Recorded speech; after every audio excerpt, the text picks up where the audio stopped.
Hello, friends, and welcome to Collapse Club, where we discuss the question, how do we live in a world that is collapsing? Today, with me are my friends, Melissa Allison and Jens Hultman. I'm just going to jump right in. How do we live in a world that is collapsing? Each of us here, we know we're old buddies online. Each of us has adopted a rather independent course in our own lives to cope with the prospect of collapse. So today I'm interested in delving piece by piece, step by step, into the question of the benefits and costs of being independent in one's approach to one's life in the face of collapse. So I will begin now with Melissa, please. And here's the question for you.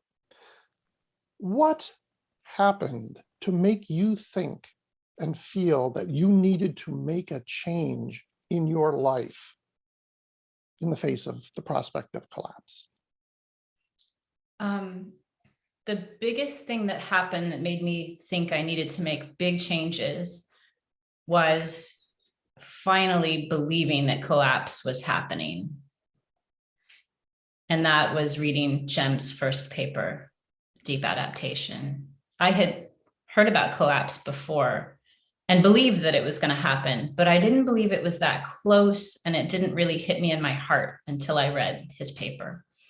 And when I decided I needed to start making big changes. What did it feel like? What did he give rise to in you upon reading the paper? A sense that time is short, life is short, things that I knew intellectually, but I finally started wanting to act on as if they were true. So for me, it meant going even more rigorously down a spiritual path, because I want to grow as much as I possibly can in this lifetime. And I'd been doing it kind of here and there until then. Great. We'll get back to that in particular. So it was a sense of immediacy. And yes. Yeah. Jens, for you, what happened to make you think you needed to make changes in your life? Well, I've been following the climate debate or the climate science for a couple of years. And eventually I realized that we have passed the point where you can turn it back. It's going to continue for at least 100 or 200 years. So basically, it's game over.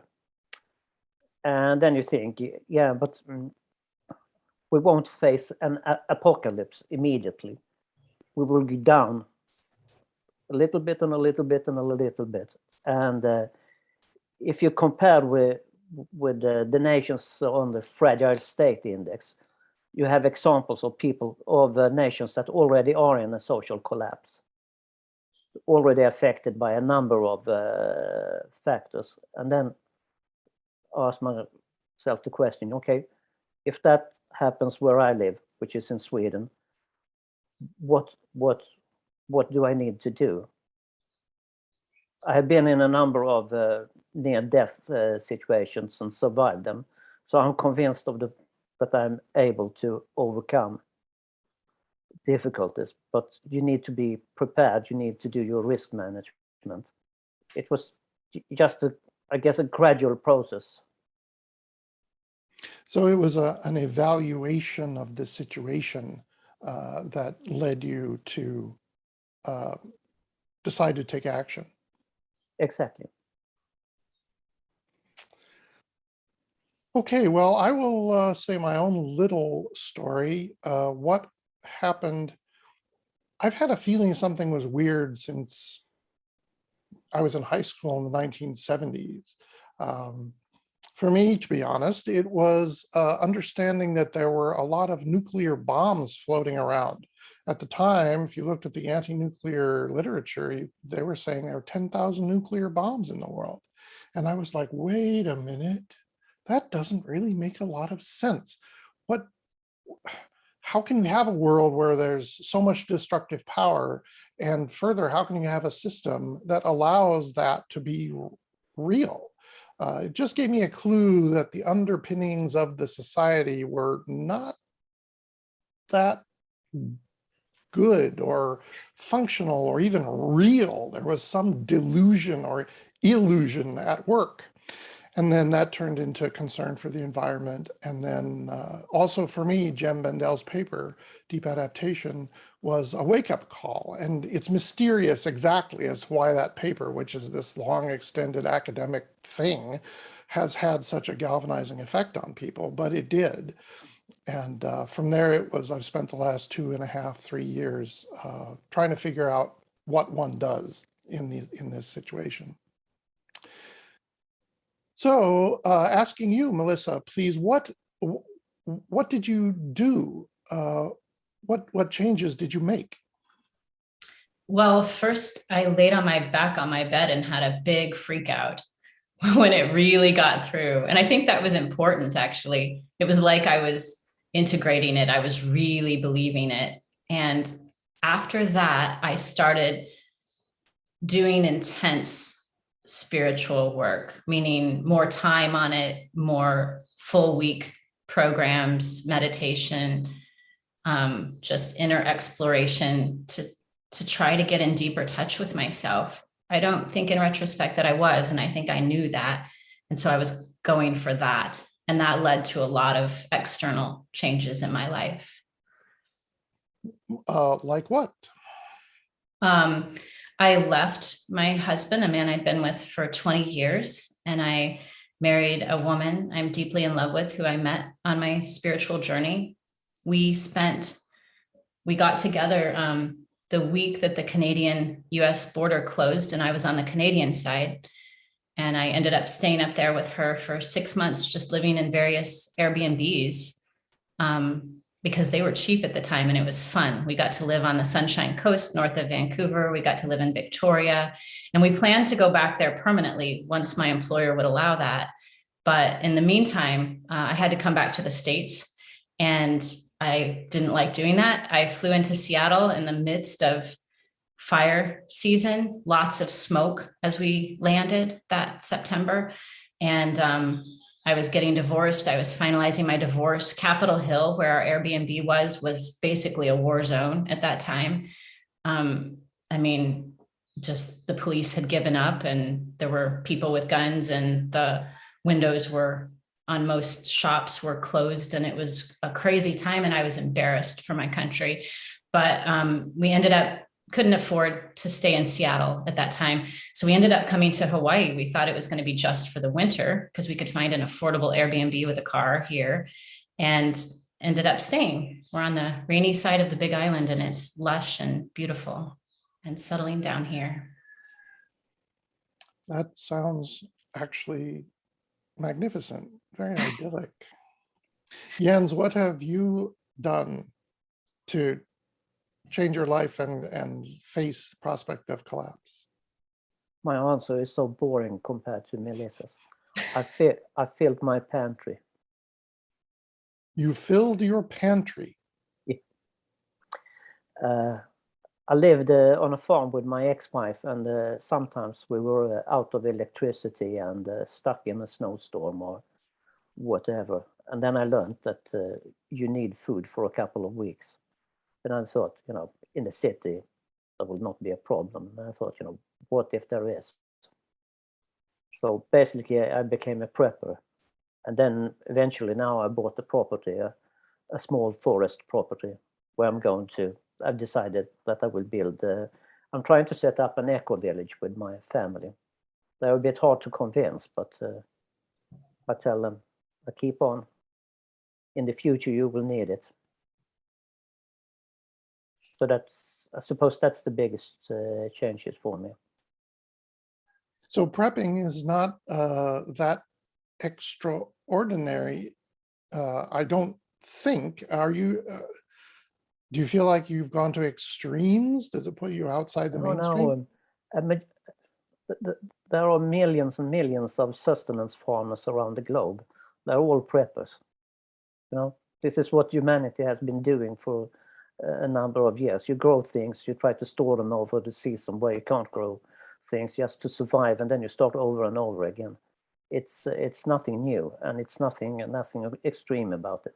It's just the way we live now. That's what's the extreme. That's what's different. So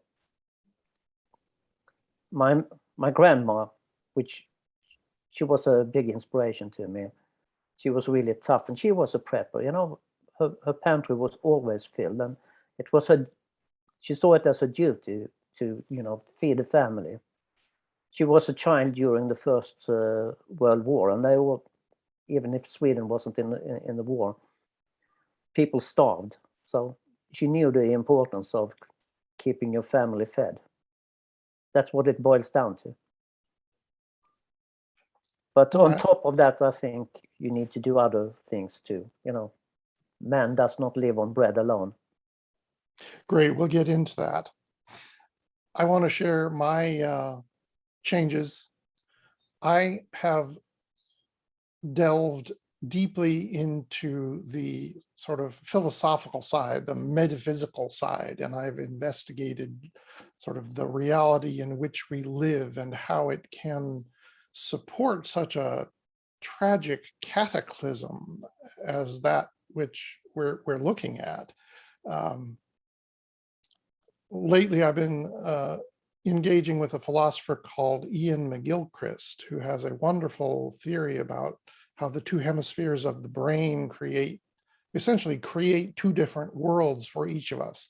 One very practical, utilitarian, takes care of the details, and the other galaxy brain, looking at the entire situation.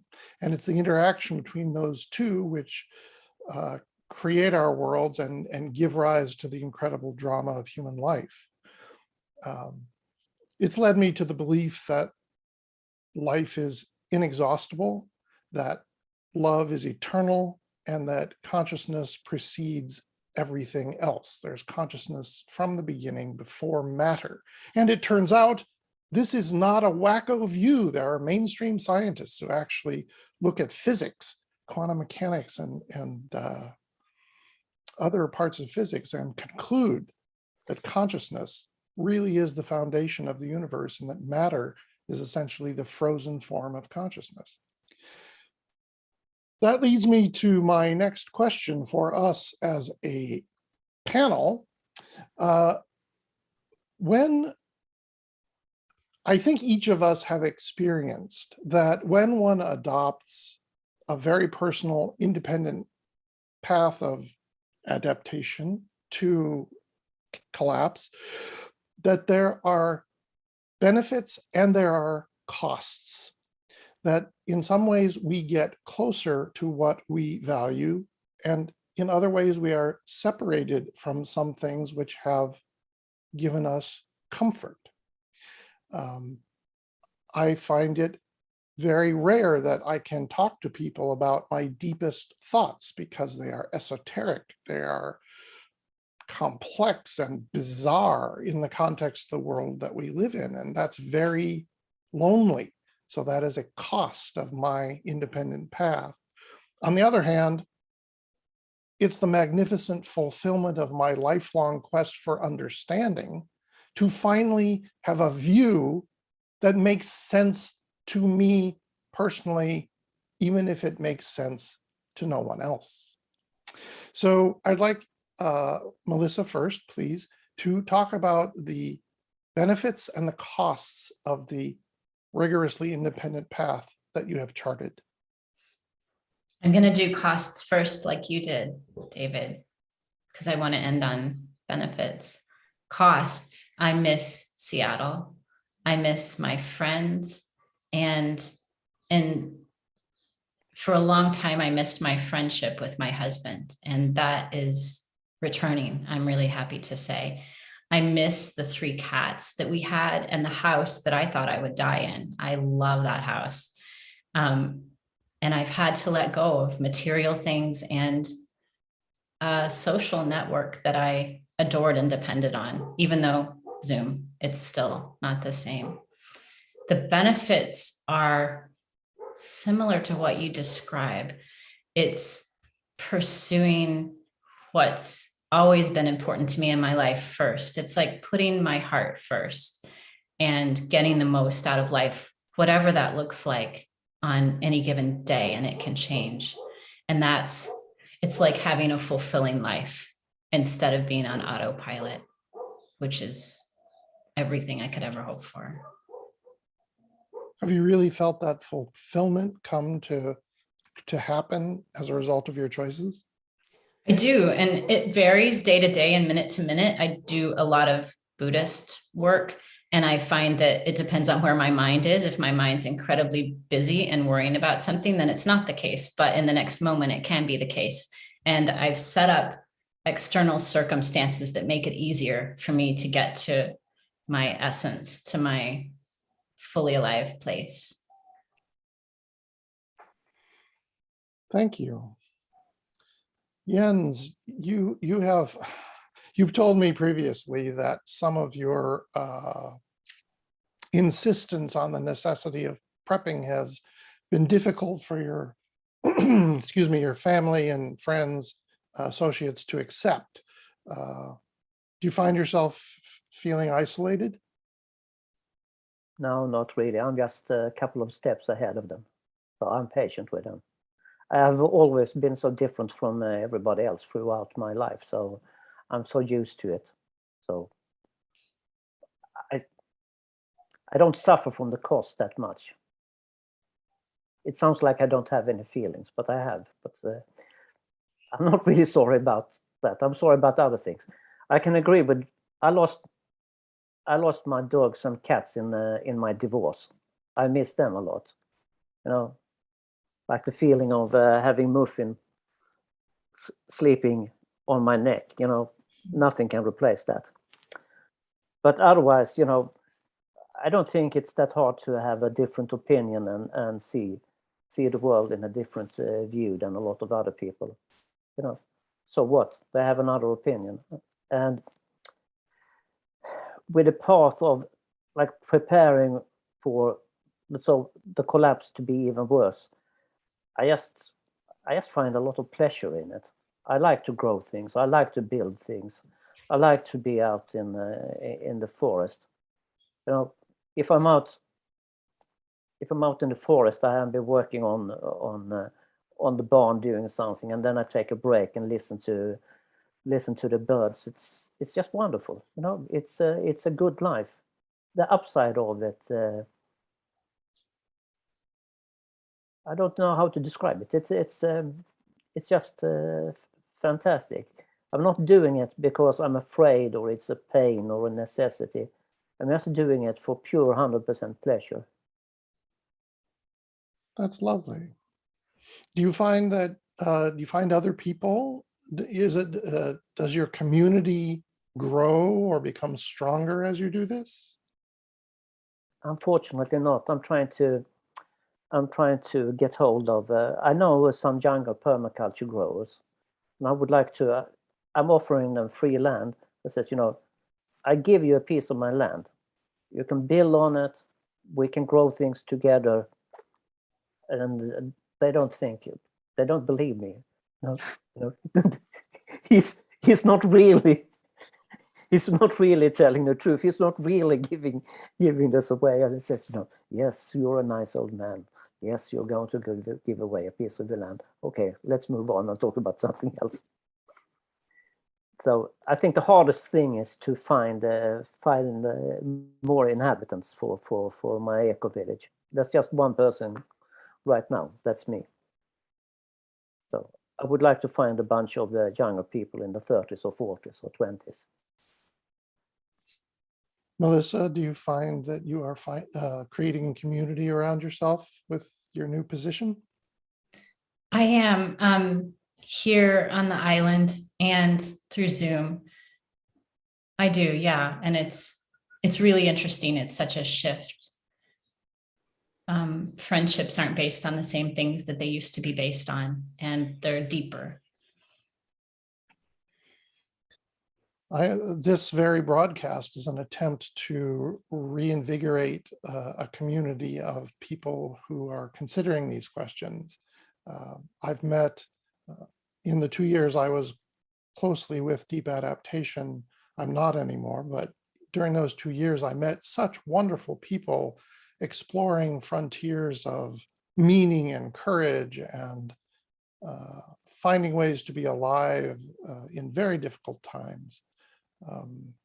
And now I'm trying to look wider into the collapse-aware community at large, because there are many people all over the world who are becoming aware. It's become much more of a mainstream topic. And the question is, how do we talk about it? How do we reach each other? How do we understand each other? So this is an attempt to begin a constant recurring conversation on these topics. One thing that we're reaching the end. This is like the last third of our discussion. One thing that I like to do is ask the participants to bring an offering, something that they find important, and excuse me, describe it and offer it to the community of viewers. So the links to what you have offered are in the description of the video. So after we talk about it, the people can find it. Melissa, you mentioned Dr. Zach Bush, who gave a particular little monologue about the phenomenon of death as he has experienced attending to it as an emergency room doctor. I had also found it very impressive. Do you want to describe what it is and why it affects you? Yeah, the reason that Zach Bush is such a strong influence on me right now is the way that he insists that we need to become more connected with ourselves and with the earth. And he talks about it in that clip through the lens of death, which is obviously very different in Gaia than it is in the human civilization. Well, I'll just say colonial civilizations. I find it to be inspirational, this idea that if we get in touch with the part of ourselves that is the spirit of the earth, and we can do that by looking at the earth around us, by immersing ourselves in it, that we can heal and feel whole and lead meaningful lives in that way. And he talks about it in terms of disconnection, like a lot of people do, including a lot of Indigenous people who I respect. I love his focus on the soil, which is something that I didn't know much about. The idea that we've basically wrecked the soil, and therefore our connection to our food, which isn't as nutritious as it used to be on a very base level, but also, spiritually just ruin things by destroying the soil. And I love being out with the soil around my house here and on this island, and being in the ocean. It feels like Gaia's amniotic fluid to me and very healing. I had a really nasty case of mono these past few months that I think I got from the vaccine. And being in Gaia just feels like when I've been strong enough, which I was this past weekend, it just feels so healing. There's nothing to do except be in the present moment and let yourself be kind of massaged by the earth.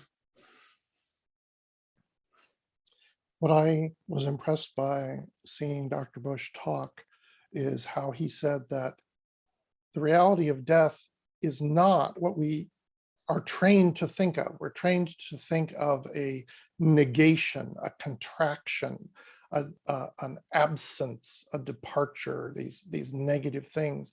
In his experience, watching it happen, and then the reports of some people that he has actually resuscitated from being dead, he says that death is an expansion of consciousness, of life, of love.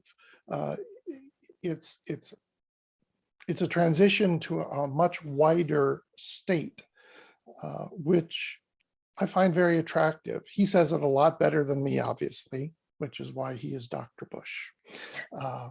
But death and its reality are a topic that I want to come back to in further discussions, and I think his position is a good start. Jens, you're offering us a Swedish folk song. Do you want to tell us about why that's important to you? This is something that might appear completely different. I said that man does not live on bread alone. I think in the future we need a society that is high on knowledge, but work with low tech in various ways. And there won't be electric music anymore. So we need to play music on acoustic instruments and use our voices. And we need to do all kinds of things just with hand tools and go back to do plays just in front of a few people and not on very big stadiums. So this is a modern psalm, a modern hymn, which is written in a Swedish folk music tradition. So I thought, okay, I want to share a bit of Swedish culture. This melody is very much loved in there are many recordings of it, but this is with one of the Sweden's best singers. She's associated with people in ABBA, among other things. And we sing it in the brutal choir. You're allowed to be there even if you can't sing very well, but most of them actually are very good singers. And it's so beautiful. And I think really that when you sing in harmony and when you create music together, you're closer to God when you do it. Like, there's something that is bigger than ourselves that feels you. And when I said about, my prepping is really plan B. I think, we need to think about society in a whole new way and remodel it in new ways. And singing and playing music acoustically is just one of many things we need to do to go forward to a better future. So the lyrics are also based on hope and on eternity, and that we are just a few ones. We're caught in this moment in a long history of mankind. There will be others after us, and we need to contribute our best when we are here. So that's my offer. Hope and beauty. Hope and beauty. Amen. Thank you for that. Well, that is it for today. Part of the scheme here is to keep these conversations fairly short, but make them regular. So at 30 minutes, we're going to end. I want to thank you, Melissa, and thank you, Jens, for joining me. And also thank you, Wendy Freeman, who is in the background tending to the stream. And I really appreciate your help, Wendy. Thank you. With that, it was great to see you. Yeah, nice to see you too. And it's great for us to get together. We sort of did a bunch of talking. It's like a year and some ago, the three of us, and 2 years ago. Nice. Yeah, nice to be back together. Mm-hmm. I guess that's it. I invite our viewers to subscribe to this podcast. It's not the series on YouTube. This is where they come. I'm doing it live so that we're on the spot. And at the beginning, you saw the mistakes are our mistakes, and the good stuff is our good stuff, and it just happens. And there's no editing, which is such a blessing. So I hope you join us again for future conversations. Terry LePage is coming up, and Vivia Jimenez with a group of women from Latin America. We'll be talking about collapse as it is experienced in other cultures. Thank you. Until we meet again, farewell.